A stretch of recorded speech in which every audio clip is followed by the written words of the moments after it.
Hello friends, आपका स्वागत है आपके प्यारे रीड ज्ञान चैनल में। आज हम बात करेंगे उत्तराखंड राजनीतिक प्रशासन की कि उत्तराखंड में जो राजनीतिक प्रशासन है वो किस तरह का है।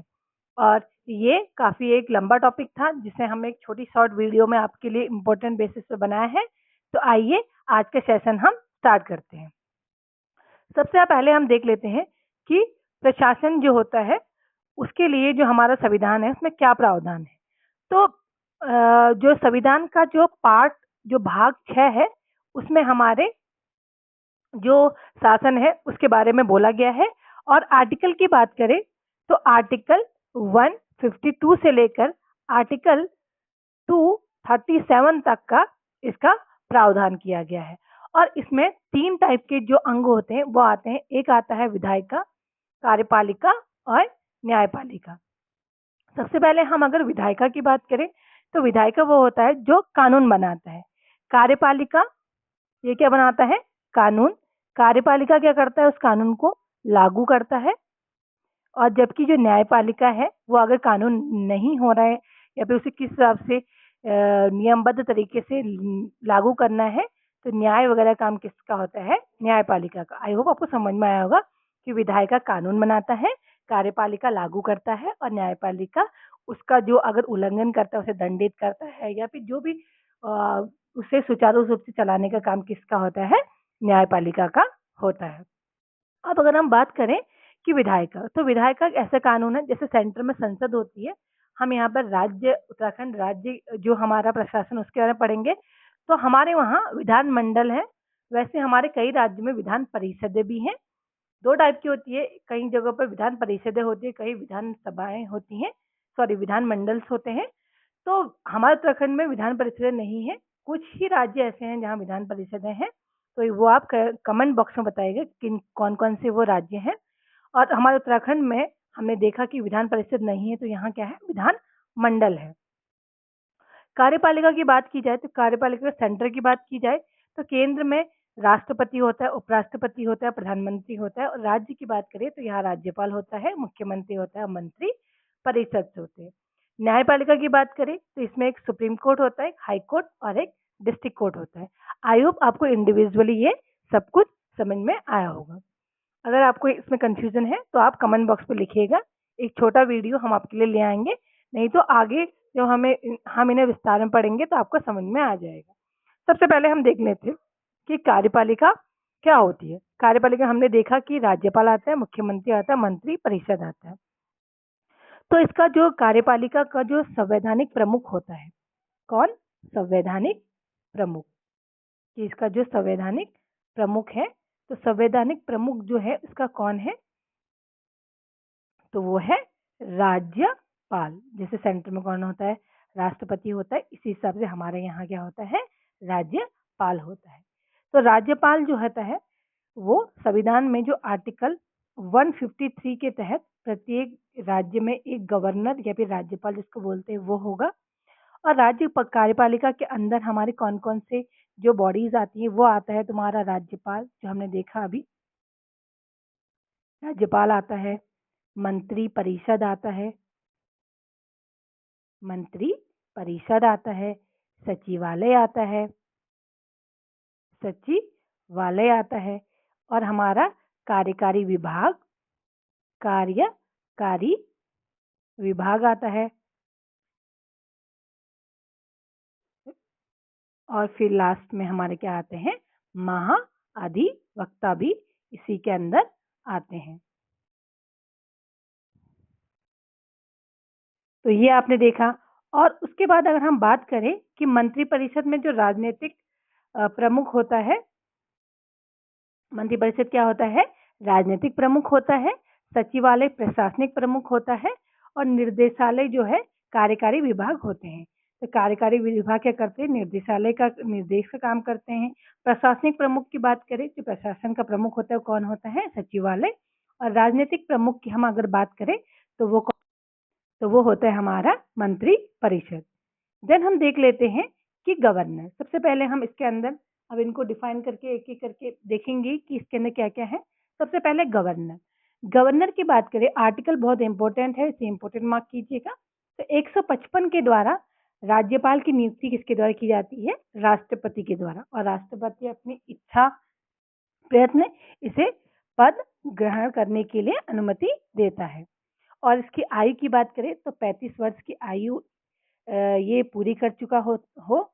और राज्यपाल जो होता है, अगर कई केसेस में क्या है कि राज्यपाल अनुपस्थित है, तो उस केसेस में जो उच्च न्यायालय के मुख्य न्यायाधीश या वरिष्ठ न्यायाधीश होते हैं वो राज्यपाल के कार्य का वहन करते हैं। मीन्स उनका जो कार्य होगा वो कौन करेगा?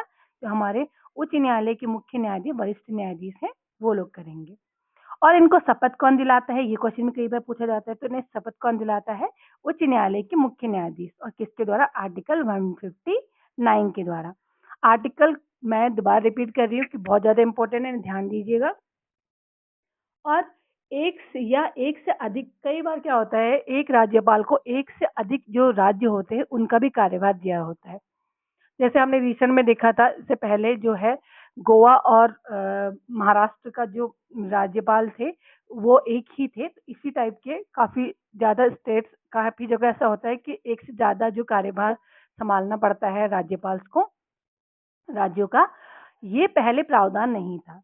जो हमारा 156 में, अराउंड 156 में 1956 में जो है 7वां अमेंडमेंट एक्ट किया गया था। इसमें बोला गया था कि राज्यपाल जो है एक या दो से जो अधिक है राज्यों का जो है राज्यपाल नियुक्त हो सकता है। और राज्यपाल जो है, अब ये आता है कि हमने अभी तक देखा कि राज्यपाल की नियुक्ति राष्ट्रपति करता है। अब ये भी आता है कि राज्यपाल किन किन की नियुक्ति करता है। तो राज्यपाल नियुक्ति करता है महाधिवक्ता की, राज्य लोक सेवा आयोग के जो सदस्य होते हैं उनकी, और राज्य निर्वाचन आयोग के सदस्यों की। तो किन किन की? महाधिवक्ता, राज्य लोक सेवा आयोग के सदस्यों की, और राज्य निर्वाचन आयुक्त के सदस्यों की।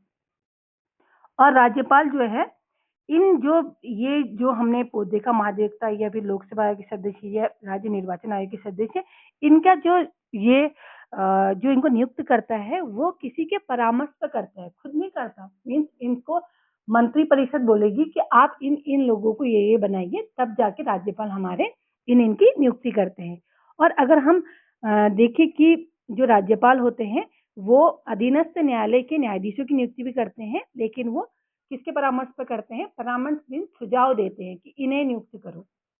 तो वो करते हैं उच्चतम न्यायालय के जो न्यायाधीश होते हैं उनके द्वारा परामर्श मांगकर उनकी की जाती है। देन हम देखें कि जो राज्यपाल होता है, कई बार पूछा जाता है कि विश्वविद्यालय का जो कुलाधिपति होता है वो कौन होता है? तो विश्वविद्यालय का जो कुलाधिपति होता है वो कौन होता है? आपका राज्यपाल। तो कौन होता है? राज्यपाल। और राज्यपाल को जो है अध्यादेश जारी करने का भी प्रावधान है, वो है आर्टिकल 213 के द्वारा वो अध्यादेश जारी कर सकता है। फिर हम देखते हैं कि अभी तक के कौन कौन से गवर्नर रहे। तो सबसे पहले हम देखते हैं, कभी कभी इनका सीक्वेंस पूछा जाता है, कभी कभी ये होता है कि क्रम वाइज लगाइए कि कौन पहले आया, मतलब इंक्रीजिंग ऑर्डर में, डिक्रीजिंग ऑर्डर में, इस टाइप के क्वेश्चन पूछा जाता है। तो सबसे पहले जो मोस्ट इंपोर्टेंट रिपीटेड क्वेश्चन है आयोग का, जो पूछते ही रहते हैं मोस्ट ऑफ दैट, कि सुरजीत सिंह बरनाला जो है पहले हमारे राज्यपाल थे। तो वो 9 नवंबर 2000 से लेकर 7 जनवरी 2003 तक इस पद पर रहे। उसके बाद देखते हैं सुदर्शन अग्रवाल आए, फिर आए बनवारी लाल जोशी, फिर मार्गरेट अल्वा। कभी कभी इनका सीक्वेंस बोला जाता है कि कौन से, जैसे पिछले अब कभी पूछा गया था कि 5वें नंबर के कौन थे, या अजीत कुरैशी कौन से नंबर के हैं? अजीत कुरैशी कौन से नंबर के हैं? 5वें नंबर के। 6ठे नंबर की देखिए तो डॉक्टर कृष्णकांत पॉल, 7वें बेबी रानी मौर्य, और 8वें अभी प्रेजेंट में जो है लेफ्टिनेंट गुरमीत सिंह, जो अभी 15 सितंबर 2021 से अभी तक उन्होंने कार्यभार ग्रहण किया है अपना। नेक्स्ट देख लेते हैं मंत्री परिषद। तो मंत्री परिषद की बात की जाए तो मंत्री परिषद जो है आर्टिकल 164 के द्वारा राज्यपाल जो है किसकी नियुक्ति करता है? मुख्यमंत्री की। तो मुख्यमंत्री की नियुक्ति भी किसके द्वारा की जाती है? राज्यपाल के द्वारा। कौन से आर्टिकल के द्वारा? 164 के द्वारा। और ये कई बार पूछा जाता है कि जो मंत्री परिषद है वो किसके लिए उत्तरदायी होती है, मीन्स वो किसको जवाबदेह होगी, किसको वो आंसर करेगी किसी भी चीज के लिए। तो वो किसको करेगी? हमारे जो है मंत्री परिषद किसको करती है, किसके लिए जवाबदेह होती है? वो होती है हमारे विधान सभा के लिए, जो राज्य का विधानसभा है उसके लिए वो उत्तरदायी होती है, मीन्स उसको वो आंसर करेगी किसी भी चीज के लिए। और एक क्वेश्चन रिपीटेड है कि मंत्रिपरिषद में जो मंत्रियों की संख्या है, मीन्स मंत्री कितने होने चाहिए, ऐसा तो नहीं है हम कितने भी मंत्री बना देंगे, तो इसका एक लिमिटेड दायरा है।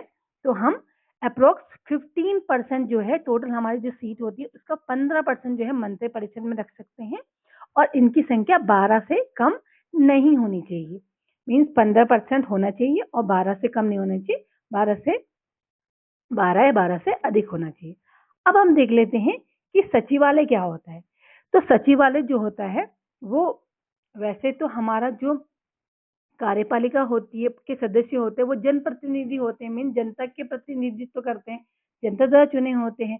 लेकिन इनका जो प्रशासनिक सहायता या परामर्श के लिए राज्य सचिवालय जो है प्रशासनिक निकाय की तरफ काम करता है, मीन एक प्रशासनिक निकाय की तरफ कौन काम करता है, हमारा सचिवालय करता है, जिसका मुख्य जो वरिष्ठ प्रशासनिक अधिकारी होते हैं कौन होता है, हमारा मुख्य सचिव होते हैं। कौन होते हैं, मुख्य सचिव। और प्रेजेंट हमारी बात करें तो अभी हमारे मुख्य सचिव कौन है, आनंद वर्धन जी।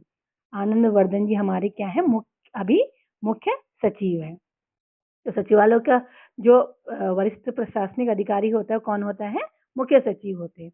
और जो हमारा उत्तराखंड सचिवालय है उसका नाम जो है हमारे पूर्व जो एपीजे अब्दुल कलाम है उनके नाम पर रखा गया था, और मीडिया सेंटर में का नाम जो है बद्रीदत्त पांडे के नाम पे रखा गया है। आई होप आपको समझ में आ रहा होगा। देन देख लेते हैं हम कार्यकारी विभाग कि कार्यकारी विभाग क्या होता है। तो राज्य जो प्रशासन है उसमें मंत्रिपरिषद जो है सचिवालय के बाद तीसरा जो अवयव कार्यकारी विभाग होता है, और इसके कार्यों को जो है निर्देशालय कहते हैं। जो इसका कार्यालय होता है उसको क्या बोलते हैं, हम निर्देशालय कहते हैं। जो राज्य है वो सचिवालय के क्या आता है, अधीन आता है। तो राज्य किसके अधीन आता है, सचिवालय के अधीन आता है। राज्य सचिवालय का क्या है, नीति निर्माण करना। क्या काम है उसका, नीति निर्माण करना। जबकि जो है निर्देशालय जो है नीति क्रियान्वयन से संबंधित है। निर्देशालय का संबंध क्या है कि वो नीति का क्रियान्वयन करेगा। अब राज्य जो स्तर है वो 3 टाइप का होता है। क्या क्या, सबसे ऊपर आ जाता है आपका राज्य स्तर। क्या आता है, राज्य स्तर, ये आपने लोकल में भी सुना होगा। फिर क्या आता है, जिला स्तर, जैसे अभी हमारे चुनाव भी हुए थे उसमें भी ये काफी चर्चा में रहा। फिर क्या आता है हमारा नीचे में ब्लॉक स्तर। तो ये क्या है, 3 स्तरों में बटा हुआ है, राज्य स्तर, जिला स्तर और देन ब्लॉक स्तर। तो जब राज्य का गठन हुआ उससे पूर्व यहाँ पर कितनी थी, 49 तहसीलें थी। कितनी थी, 49 तहसीलें। और 2004 में जो है एक साथ इसमें कितनी तहसीलें जोड़ी गई, नई ऐड की गई, प्लस की गई 29 तहसीलें इसमें ऐड की गई। आई होप आपको समझ में आया होगा। अब हम बात करते हैं, हमने देखा कि महाधिवक्ता की नियुक्ति भी करते हैं राज्यपाल। हम एक एक करके सीक्वेंस वाइज सबको पढ़ रहे हैं। तो अब हम बात कर लेते हैं कि महाधिवक्ता के बारे में क्या प्रावधान है। तो महाधिवक्ता जो होते हैं उनको आर्टिकल 165 के द्वारा राज्यपाल के द्वारा नियुक्त किया जाता है। ये हमने पढ़ा था। ये क्या होता है, ये सर्वोच्च जो है राज्य का विधि अधिकारी में जो कानूनी सलाह देगा किसको, हमारे राज्य के जो भी कानून से रिलेटेड जो भी केसेस होंगे उनके लिए जो विधि अधिकारी होता है वो कौन होता है, महाधिवक्ता। आयोग को समझ में आया होगा कि एक टाइप का वकील जैसे समझ लेते हैं, जैसे इंडिविजुअली वकील होते हैं उस टाइप का आप समझ सकते हैं। पर्टिकुलरली वर्ड यूज नहीं किया गया, ये सिर्फ मैं आपको समझाने के लिए बोल रही हूँ। और महाधिवक्ता जो है वो राज्यपाल के प्रसाद प्रयत्न जो है पद धारण करता है, ये हमने आगे देखा था। अब अगर एक महाधिवक्ता बनना है तो उसके लिए क्या क्या शर्तें हैं, हर चीज के लिए शर्तें होती हैं। तो उसने 10 साल से अधिक समय तक न्यायिक कार्य करा हुआ होना चाहिए, मीन्स वो न्यायिक कार्य में जो है इन्वॉल्व होना चाहिए 10 ईयर से ज्यादा, और 10 वर्ष जो है उसने उच्च न्यायालय के अधिवक्ता का कार्य भी किया होना चाहिए। उसके बाद ही महाधिवक्ता नियुक्त हो सकते हैं। और वो जो है विधि संबंधित विषयों पर जो है सरकार को सलाह देते हैं। तो सरकार को सलाह देंगे कि आप विधि संबंधित ये काम करें। और महाधिवक्ता जो होता है वो राज्य विधानसभा के जो कार्यवाही में भाग ले सकता है। ये इम्पोर्टेंट है, ये लाइन आप इम्पोर्टेंट मार्क कीजिएगा कि वो जो है कार्यवाही में भाग लेता है विधानसभा की, बोल सकता है लेकिन मतदान नहीं कर सकता। ये आता है कि कौन जो है भाग ले सकता है और बोल सकता है लेकिन मतदान नहीं कर सकता। तो महाधिवक्ता जो है मतदान नहीं कर सकता है। देन हम नेक्स्ट देख लेते हैं। अब हम देखते हैं कि अभी तक जो हमारे महाधिवक्ता है वो कौन कौन बने थे। सबसे पहले जो बने थे हमारे ललिता प्रसाद नैथानी जी बनी थे, जो अंतिम सरकार के थे। अंतिम सरकार में जब हमारा निर्वाचित जो गवर्नमेंट है, मतलब हमारा जो चुनी गई सरकार नहीं आई थी, उससे पहले शॉर्ट टाइम के लिए जो है अंतरिम सरकार का गठन किया गया था। उसके कौन थे हमारे, तो कौन थे, ललिता प्रसाद नैथानी जी, 1 दिसंबर 2000 से 5 अप्रैल 2002 तक।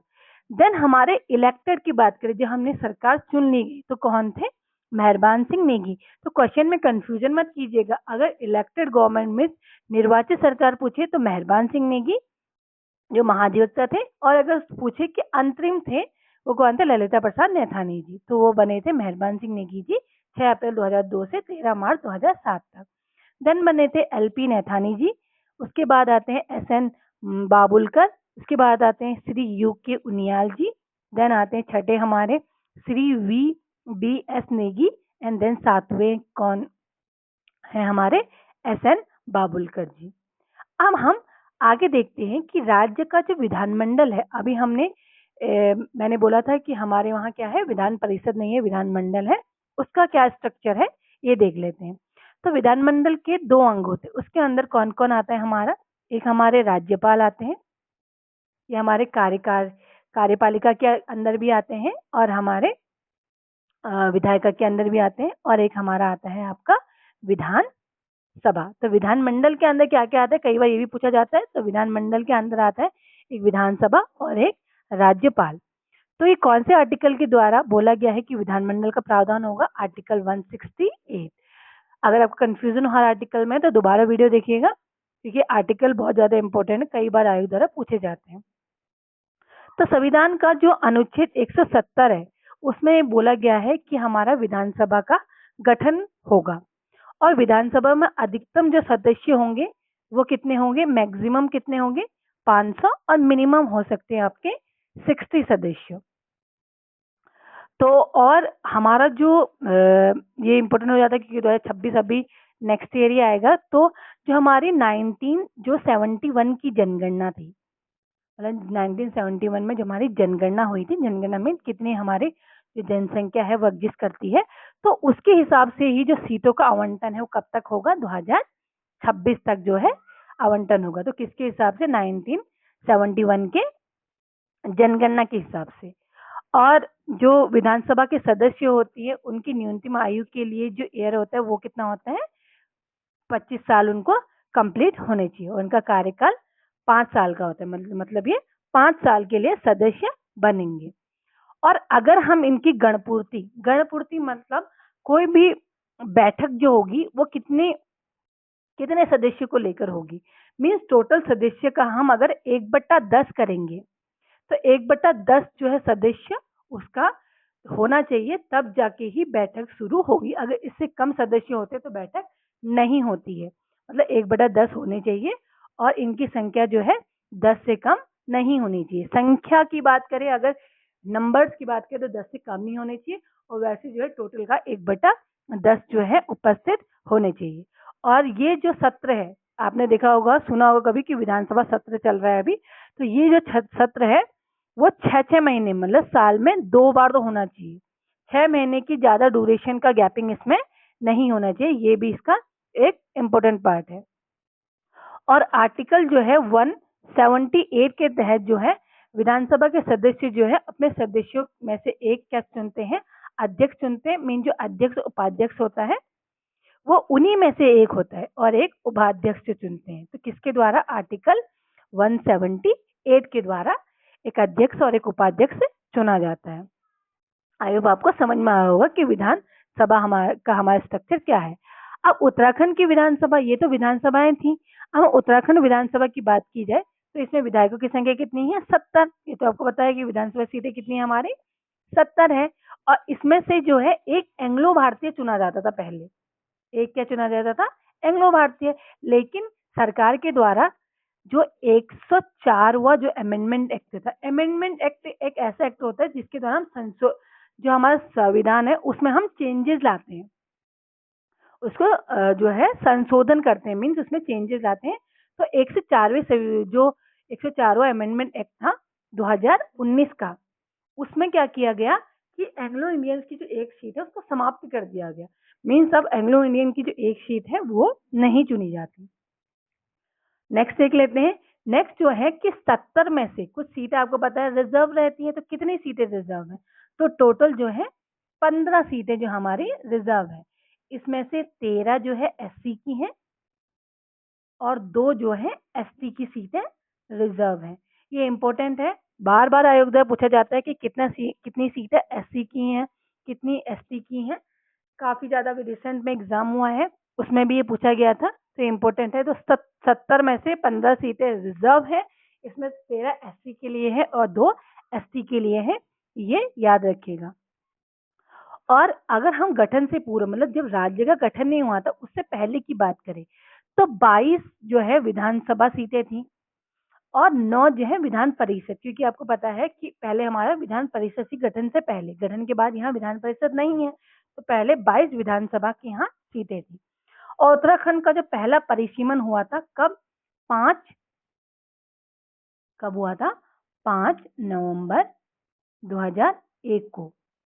तो उसमें जो है परिसीमन के बाद ये सीटें कितनी होगी? 70 होगी, जो 1971 की जनगणना के आधार पर था, ये अभी हमने देखा था। अब हम देखते हैं अंतरिम विधानसभा का गठन। अभी मैंने बोला था कि अंतरिम विधानसभा का गठन तब किया गया था जब शॉर्ट टाइम में हमारा जो राज्य है वो उसका गठन हुआ था और सडन चुनाव नहीं हो सकते थे, तो इसलिए अंतरिम जो विधानसभा का गठन किया गया था थोड़े टाइम के लिए। तो उत्तर प्रदेश जो पुनर्गठन विधेयक था 2000, आपको पता है कि उत्तर प्रदेश पुनर्गठन विधेयक जो है 2000 के द्वारा हमारा राज्य का गठन हुआ था। तो उसके द्वारा जो है उत्तरांचल के जो अंतिम विधानसभा हेतु जो है 31 विधान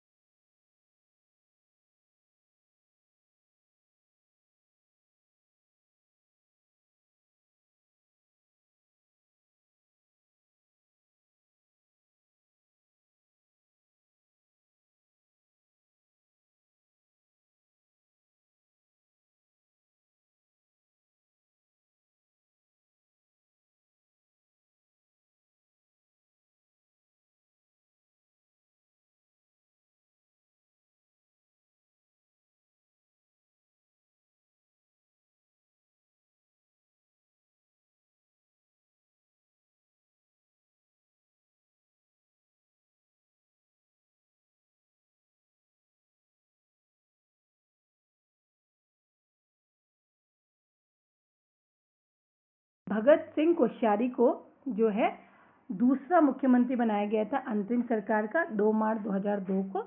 और भगत सिंह कोश्यारी का जो कार्यकाल रहा तो वो रहा था 123 दिनों का।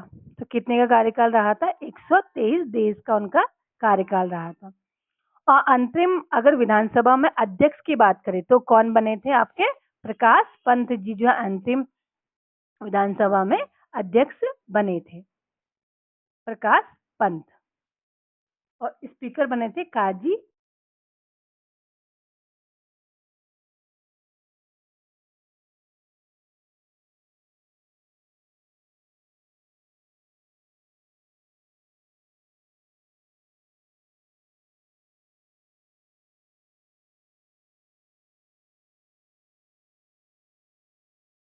इसमें जो है 54.34% का मतदान हुआ था और कांग्रेस ने इसमें 36 सीटें जीती थी और विपक्ष भाजपा ने 19 सीटें जीती थी और 4 सीटें जो है उक्रांत ने जीती थी। तो 2 मार्च 2002 को जो नारायण दत्त तिवारी थे वो प्रथम जो है निर्वाचित मुख्यमंत्री बने। निर्वाचित मीन इलेक्टेड, जो हमने अपनी गवर्नमेंट को चुन लिया गया तो उसके जो प्रथम मुख्यमंत्री बने थे कौन थे? नारायण दत्त तिवारी जी। और उनका जो कार्यकाल रहा वो 1832 डेज का रहा था। और उसके बाद हम देखें कि इसमें जो है पहले में महिलाओं का प्रतिनिधित्व कितना था? वो था 4। ये एक बार क्वेश्चन पूछा गया था कि पहला जो निर्वाचित विधानसभा थी उसमें महिला प्रतिनिधित्व कितना था, 4 जो है महिलाएं तब सीट जीत के आई थी, कितनी, 4। और निर्वाचित विधानसभा के अध्यक्ष कौन थे उस समय, यशपाल आर्या जी। कौन थे, यशपाल आर्या जी। देन हम देख लेते हैं द्वितीय में। द्वितीय का जो कार्यकाल था वो 21 फरवरी 2007 से शुरू हुआ था और यहाँ पर मतदान की संख्या थोड़ी बड़ी थी, तो कितनी थी, 63.6%।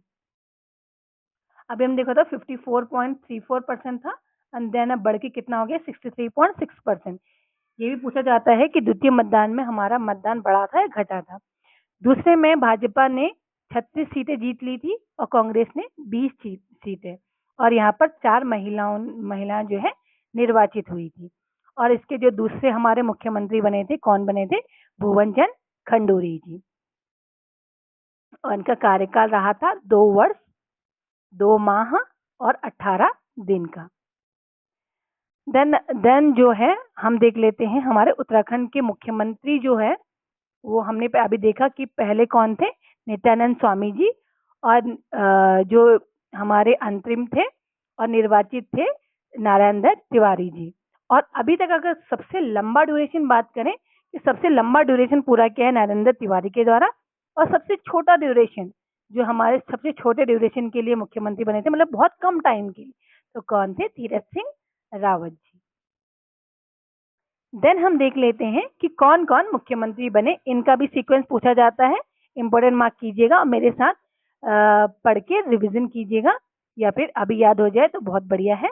तो पहले अभी हमने देखा था कि अंतरिम के कौन थे, नित्यानंद स्वामी जी, 9 नवंबर 2000 से 29 जो अक्टूबर 2001 तक बने थे। देन आते तुम्हारे भगत सिंह कोश्यारी जी, उसके बाद नारायण दत्त तिवारी जी जो हमारे इलेक्टेड गवर्नमेंट के थे। देन भुवन चंद खंडूरी, फिर आते 5वें नंबर के रमेश पोखरियाल निशंक, 6ठे नंबर के भुवन चंद खंडूरी दोबारा बने थे। फिर जी विजय बहुगुणा जी दोबारा बने, फिर विजय बहुगुणा जी 7वें नंबर के। 8वें नंबर के हरीश रावत जी। अब हरीश रावत जी में थोड़ा सा इंपॉर्टेंट मार्क कीजिएगा, इनके टाइम पे क्या हुआ था, हमारे वहाँ राष्ट्रपति शासन लगा था, तो कब से, 27, ये कोई बार पूछा जाता है, तो 27 मार्च 2016 से 11 मई 2016 तक का राष्ट्रपति शासन लगा था, किसके टाइम पर, हरीश रावत के टाइम पे, 27 मार्च 2016 से 11 मई 2016 तक। देन 10वें आते हैं तीरथ सिंह रावत जी, उसके बाद आते हैं पुष्कर सिंह धामी जी, और अभी भी रिसेंट में भी पुष्कर सिंह धामी जी ही हमारे उन्हें मुख्यमंत्री हैं। देन हम बात करें कि राज्यसभा की सीटें यहाँ कितनी हैं, तो ये कई बार पूछा जाता है। तो राज्यसभा की सीटें कितनी हैं, राज्यसभा की सीटें हैं यहाँ 3, और लोकसभा की बात करें तो ये पूछा जाता है कि लोकसभा की सीटें कितनी हैं यहाँ पर, ये है 5। अब ये 5 कहाँ कहाँ हैं, कई बार ये भी पूछा जाता है। तो ये है पौड़ी में, पहला पौड़ी, फिर है टिहरी में, फिर है हरिद्वार में, देन आता है अल्मोड़ा में, फिर आता है आपका नैनीताल में, अल्मोड़ा में, और देन नैनीताल में। तो कहाँ कहाँ है, पौड़ी, हरिद्वार, टिहरी, अल्मोड़ा और नैनीताल। अब यहाँ से बात करें कि जो पहले था, अब आपको पता है कि एक सीट इसमें से क्या है, रिजर्व है। तो पहले 2004 तक ये सीट हरिद्वार में थी, सॉरी 2004 से इसमें ये सीट कहाँ थी, हरिद्वार में। देन 2006 का जो परिसीमन हुआ था उसके बाद ये सीट कहाँ की हो गई है, अल्मोड़ा में। तो अभी जो है अनुसूचित जाति के लिए जो आरक्षित सीट है लोकसभा की, वो कहाँ है, अल्मोड़ा में। और प्रत्येक जो है लोकसभा के अंतर्गत कितने आते हैं, 14 विधायक आते हैं। तो टोटल कितने थे, हमें आपको अभी बताया था मैंने, कितने थे विधानसभा क्षेत्र आते हैं। तो कितने विधानसभा क्षेत्र आते हैं, 14। देन देख लेते हैं कि उत्तराखंड उच्च न्यायालय और हाईकोर्ट के बारे में। तो उत्तराखंड उच्च न्यायालय का जो होगा करके जो अनुच्छेद है कि संविधान में क्या अनुच्छेद है कि एक उच्च न्यायालय होगा, तो वो है आर्टिकल 114। तो आर्टिकल 214 के द्वारा ये प्रावधान है कि एक उच्च न्यायालय होगा। और 216 में ये है कि प्रत्येक उच्च न्यायालय में एक मुख्य न्यायाधीश और एक अन्य न्यायाधीश जो है राष्ट्रपति के द्वारा नियुक्त किया जाएगा। और 217 में यह है कि उच्च न्यायालय के जो मुख्य न्यायाधीश होगा वो राष्ट्रपति, राज्य के राज्यपाल एंड उच्च न्यायालय के मुख्य न्यायाधीश के परामर्श पर करेगा। तो किसके परामर्श पर करेगा? आपके कि जो हमारे जो मुख्य न्यायाधीश है उनकी नियुक्ति जो है उच्च न्यायालय के मुख्य न्यायाधीश के परामर्श पर। और इनका जो वेतन भत्ता है वो भारत की जो संचित निधि है वहां से दिया जाएगा। और जो मुख्य न्यायाधीश बनने के लिए कम से कम 10 साल तक न्यायिक क्षेत्र से जुड़ा होना चाहिए और 62 वर्ष तक ये पद धारण कर सकते हैं। कितने था? 62 वर्ष तक ये इम्पोर्टेंट हो जाता है। और ये जो है हमारे जो मौलिक अधिकारों के संरक्षक भी होते हैं। और आर्टिकल 226 के तहत ये क्या जारी करते हैं? रिट जारी करते हैं। तो ये पूछा जाता है कि रिट कौन से आर्टिकल के द्वारा जारी किया जाता है? तो 226 के द्वारा रिट जारी किया जाता है। तो 9 नवंबर 2000 को देश में जो है 20वां उच्च न्यायालय जो है नैनीताल में गठित किया गया था। और इसके सृजन के समय न्यायाधीशों की संख्या कितनी थी? 7 थी, जो है 2003 में फिर कितनी कर दी गई? 9 कर दी गई। और अभी अगर वर्तमान की बात करें तो यहाँ पर उच्च न्यायालय में जो है स्थायी न्यायाधीश 9 है। क्या है? स्थायी न्यायाधीश है। और 2 जो है जो 2 हैं वो है अतिरिक्त न्यायाधीश। तो 2 क्या है? अतिरिक्त न्यायाधीश। तो 9 जो है स्थायी न्यायाधीश हो गए और 2 अतिरिक्त न्यायाधीश अभी हैं। अगर हम उत्तराखंड उच्च न्यायालय के भवन की बात की जाए तो इसका नींव जो है वो रखी गई थी 27 अप्रैल 1897 को। और 1900 में इसका कार्य पूरा हुआ था, जिसका नाम जो है गवर्नर हाउस रखा गया था। इसका निर्माण जो है सर सेंटोनी मैकडोनाल्ड ने की थी, ये पूछा जाता है। और बर्मिंघम पैलेस के तर्ज पर इसका जो इंग्लैंड में है इसका निर्माण किया गया था। और इसका डिजाइन का श्रेय जिसको जाता है वो है स्टीवंस को माना जाता है। उत्तराखंड उच्च न्यायालय के मुख्य न्यायाधीश जो है अशोक अभयंकर देसाई थे। प्रथम कौन थे? अशोक अभयंकर देसाई। ये पूछा जाता है, आप इसे याद रखिएगा। अब हम बात करते हैं अधीनस्थ न्यायालय की। तो इसके अंदर आता है दीवानी एंड सिविल न्यायालय, देन आता है फौजदारी एंड अपराधी न्यायालय, तीसरा आता है भू राजस्व न्यायालय। अब जो जिला का जो न्यायाधीश होता है जब दीवानी मामलों की सुनवाई करता है तो वो जिला न्यायाधीश के अंतर्गत आता है। और अगर फौजदारी मामले की सुनवाई करेगा तो किसमें आएगा? तुम्हारा सत्र न्यायाधीश या सेशन जज में आता है। और आर्टिकल 233 के तहत जिला न्यायाधीशों की नियुक्ति किसके द्वारा की जाती है? आपकी राज्यपाल जो है उच्च न्यायालय के परामर्श पर करता है। और जिला न्यायाधीश बनने के लिए कम से कम कितना होना चाहिए? 7 जो ईयर है उस तब तक जो है अधिवक्ता का कार्य किया होना चाहिए। अब हम देखते हैं कि एक जो है गवर्नमेंट ने सेतु लॉन्च किया था। सेतु मीन्स इसका फुल फॉर्म है state institute for empowering and transforming Uttarakhand. तो 3 मई जो है 3 मई 2023 को उत्तराखंड की कैबिनेट ने नीति आयोग की तर्ज पर, तो ये भी पूछा जाता है कि किसकी तर्ज पर जो सेतु है उसको बनाया गया था?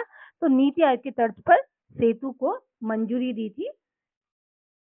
और इसमें जो है उत्तराखंड में राज्य योजना आयोग के स्थान पर किसका गठन किया गया था? सेतु का। और इसके अध्यक्ष की बात करें तो अध्यक्ष होता है इसका कौन? हमारे मुख्यमंत्री जी। और इसमें एक उपाध्यक्ष की नियुक्ति की जाती है, मुख्यमंत्री जी। देन हम देख लेते हैं कि प्रथम प्रशासनिक अधिकारी कौन कौन रहे, कई जगह पूछे जाते हैं। तो राज्य में प्रथम विधानसभा अध्यक्ष थे प्रकाश पंत जी। और उत्तराखंड के दूसरे एवं प्रथम निर्वाचित विधानसभा अध्यक्ष थे यशपाल आर्या। राज्य मानवाधिकार आयोग के प्रथम अध्यक्ष थे विजेंद्र जैन। राज्य लोक सेवा आयोग के प्रथम अध्यक्ष थे NP नवानी। राज्य के प्रमुख लोकायुक्त आयोग के अध्यक्ष थे जस्टिस SHA रजा। और राज्य के प्रथम मुख्य सूचना आयुक्त थे RS टोलिया जी। राज्य के प्रथम मुख्य सचिव थे अजय विक्रम सिंह। राज्य के प्रथम पुलिस महानिदेशक, कई बार पूछे जाते हैं, इंपोर्टेंट मार्क कीजिएगा, अशोक अभ्यंकर देसाई जी। राज्य के प्रथम महिला आयोग अध्यक्ष थे तुम्हारे डॉक्टर संतोष चौहान जी। राज्य महिला पुलिस महानिर्देशक, ये भी कई बार पूछी जाती है, कंचन चौधरी भट्टाचार्य जी। राज्य प्रथम शिक्षा सचिव थे एन रविशंकर। राज्य विधि आयोग के प्रथम अध्यक्ष थे न्यायमूर्ति धर्मवीर शर्मा। राज्य में प्रथम राज्य वित्त आयोग के अध्यक्ष कौन थे? आर के दर। और पंचम राज्य वित्त आयोग के अध्यक्ष थे इंदु कुमार पांडे। तो ये वीडियो यहीं पर कंप्लीट होती है। आई होप आपको उत्तराखंड का जो प्रशासन है वो समझ में आया होगा। अगर वीडियो आपको पसंद आई और इसी टाइप का कंटेंट आपको आगे भी चाहिए तो प्लीज़ लाइक करें, सब्सक्राइब करें। Thank you for watching. जय हिंद, जय भारत।